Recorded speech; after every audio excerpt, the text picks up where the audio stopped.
প্রথম আলো daily star Chhayanaut Udichi ভেঙে ফেলতে হবে, ধ্বংস করতে হবে বলে ছাত্র শিবিরের গুরুত্বপূর্ণ পোস্টেড নেতারা বক্তব্য দিয়েছেন। মিছিল আসছে, এটা প্রথম আলো খবর পেয়েছে।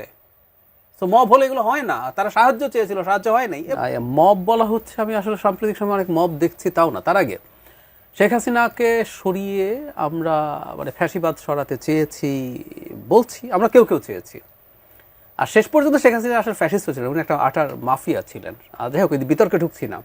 আমরা আসলে শেখ হাসিনাকে সরিয়ে, তার ফ্যাসিবাদ যদি থেকেও থাকে সেটা সরিয়ে আমরা অনেকে আমাদের ফ্যাসিবাদ স্থাপন করতে চেয়েছি। আমরা মুখে গণতন্ত্রের কথা বলি, এত না ফাইট করাটা সহজ হয়, মানুষকে স্বপ্ন দেখানো সহজ হয়, রাস্তায় নামানো সহজ হয়, কিন্তু আমার ভেতরে আসলে আমি আদতে একজন ফ্যাসিস্ট। আমার ওই পত্রিকা ভালো লাগে না, তাই আমি ওটা জ্বালিয়ে দিতে হবে, ওটা বন্ধ করে দিতে হবে, ওর মালিকদেরকে গ্রেফতার করতে হবে, সম্পাদককে গ্রেফতার করতে হবে, এগুলো বলছি। সব ফ্যাসিবাদী চিন্তাধারা। গণতন্ত্র হলে কথা ছিল, যেটা উসমান হাদি বলেছেন, তিনি প্রথম আলো পছন্দ করতেন না খুব একটা, কিন্তু তার সামনে যখন গরু জবাই করে জিয়াফত হচ্ছে, সেটার প্রতিবাদ করা একটা ক্লিপ আছে, যে দরকার 10টা প্রথম আলো বানাও পারলে।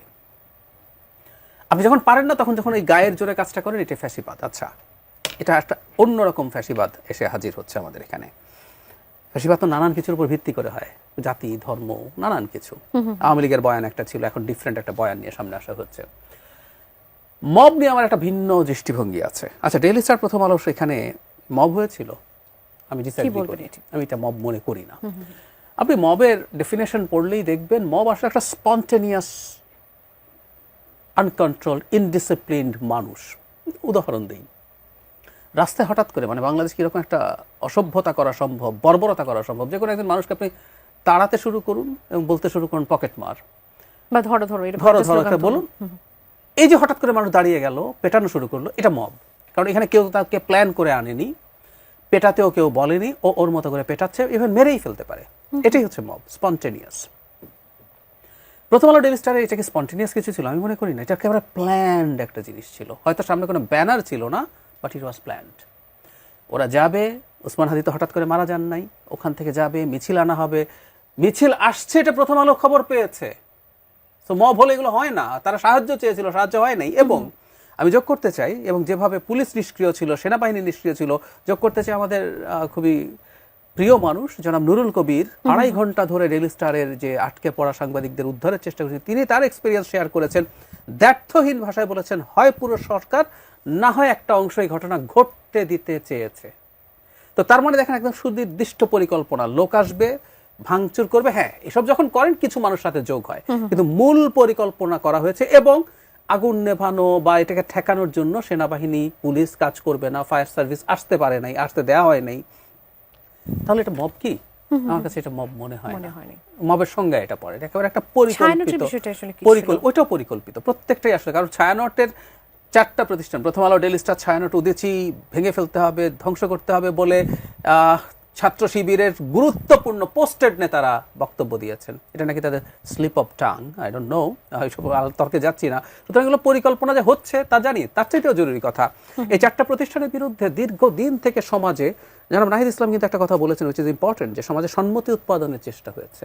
এই 4টা প্রতিষ্ঠান সম্পর্কে ক্রমাগত খুবই ইনফ্লুয়েন্সাররা এগুলোর বিরুদ্ধে ঘৃণা ছড়ানোর চেষ্টা করেছেন, এগুলোর বিরুদ্ধে মানুষ যাতে ঘৃণা উগরে দেয় সেই চেষ্টা করেছেন। তাতে আমি বলবো যে একেবারে পরিকল্পিতভাবে ধাপে ধাপে ধাপে ধাপে ধাপে এই জায়গায় এটাকে নিয়ে আসা হয়েছে। এবং এমন একজন মানুষের মৃত্যুকে ব্যবহার করেছেন, যে মানুষের সাথে রাজনৈতিক মতাদর্শগত ভিন্নতা থাকতে পারে, আপনার আমার আছে, কিন্তু যিনি কালচারাল ফাইট কালচার দিয়ে করতে চেয়েছেন। খেয়াল করুন, তিনি যখন বলছেন যে 10টা প্রথম আলো বানান, বা কালচার দিয়ে, যেহেতু তার নির্দিষ্ট দৃষ্টিভঙ্গি ছিল, তিনি মুসলিম কালচারাল আইডেন্টিটিতে বিশ্বাস করতেন, আমি ওনাকে যদ্দূর শুনেছি, সেই জন্য দেখবেন তিনি ইনকিলাব কালচারাল সেন্টার বানিয়েছেন।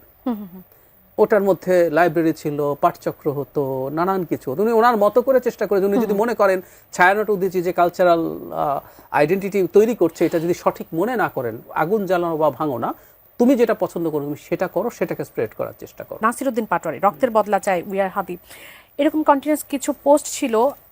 যদিও তারা মবটাকে তারা অস্বীকার করছে, বা আমরা আসলে মবের সাথে নাই, বা আমরা আগে যেটা করেছি আসলে সেই জন্য তারা কাইন্ড অফ দুঃখিতই এখন।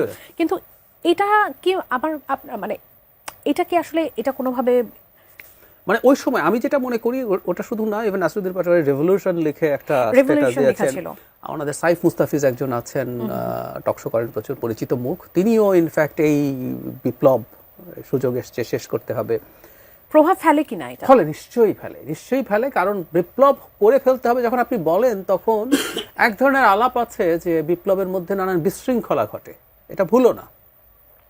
কিন্তু প্রথম দিন থেকে এই আলাপটা ছিল, এটা বিপ্লব নাকি গণ অভ্যুত্থান। আমরা সিরিয়াসলি ফাইট করেছি প্রথম থেকে তাত্ত্বিকভাবে যে না, এটা গণ অভ্যুত্থান ছিল। কারণ বিপ্লব মানে সমস্যাটা কোন জায়গায়, কেন এগুলো ঘটলো, এটা একটু মেলানো যাবে এই বিপ্লবের সাথে।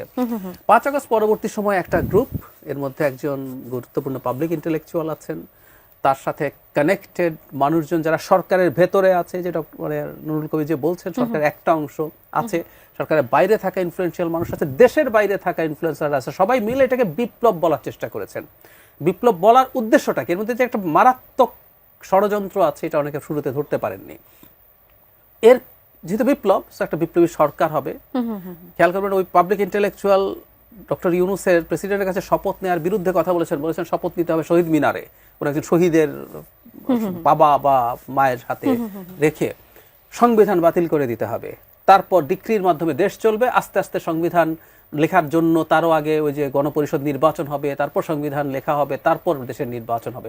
তো দীর্ঘ সময়ের জন্য বাংলাদেশের পাওয়ার গ্র্যাব করার একটা প্ল্যান ছিল, সেটা আসলে হতে পারেনি। এবং এটা যাদের যাদের কারণে হতে পারেনি, উপদেষ্টাদের মধ্যে যিনি এটার কারণে এটা বাধা হয়ে দাঁড়িয়েছেন, আরেকজনের নাম বলবোই যদি, সেনা প্রধান, তাকে তারা মনে করেন যে তিনি এটা হতে দেন নাই। তো যারা যারা ব্যারিয়ার, যারা এটার বিরুদ্ধে কথা বলেছেন, তারা প্রত্যেকে শত্রুতে পরিণত হয়েছেন। ডেইলি স্টার, প্রথম আলো আসলে বাংলাদেশের সাংবিধানিক প্রসেসে গিয়ে একটা নির্বাচনের দিকে যাক, এটাই তাদের লক্ষ্য ছিল। এখানে আমার একটা কথা খুব জরুরি, আমি ডেইলি স্টার প্রথম আলোকে নিয়ে যখন এগুলো বলছি, আমি কিন্তু এটা মিন করছি না ডেইলি স্টার প্রথম আলো কোনোদিন ভুল করে নাই, এটা একেবারেই বলার চেষ্টা করছি না। বাংলাদেশের মতো দেশে থেকে একটা প্রতিষ্ঠান ভুল করবেন, এটা হতেই পারে না। তাদের সম্পাদকীয় নীতির ভিন্নতা তো আছেই, ভুলও আছে। আমাদের সমস্যাটা হচ্ছে, ইভেন হাদির মৃত্যুর কোনো একটা নিউজ এই পত্রিকা কতটুকু দিয়েছে, এই প্রশ্ন আলোচনা করতে পারে, কিন্তু এটার জন্য ঘৃণা ছড়াতে পারে না। এটা এডিটোরিয়াল পলিসি, আমি কোন নিউজটাকে কতটুকু গুরুত্বপূর্ণ